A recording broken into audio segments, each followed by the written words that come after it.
जय माँ जागोळे। आज नवरात्रर सप्तमी तिथि। सप्तमी तिथि माँ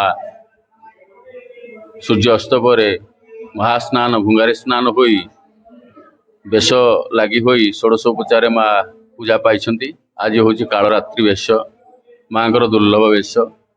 ये कालरात्रि वेश विशेषत्व हूँ त्रिनयना चतुर्भुजा मुंडमाला विभूषिता व्याघ्रछाल परिहिता व्याघ्र वाहने गता।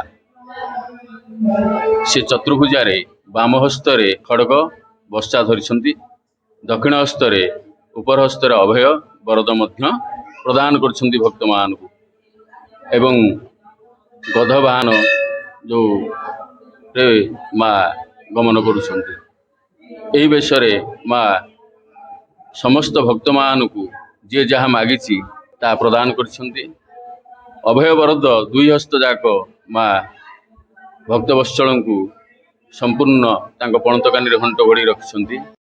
आसंता काली माँ महागौरी रूपरे दर्शन देवे एवं ये आखपाख अंचल बहुत जनसाधारण भक्त आसी समागम हेबे। मु जनाऊँची समस्त भक्त आसी एठी माँ को कृपा लाभ करंतु एवं विश्वर मंगलार्थे निज परिवार मंगलार्थे शुभ संकल्प मनासिबा को मु समस्त को निवेदन करुछि। जय माँ जागोळे।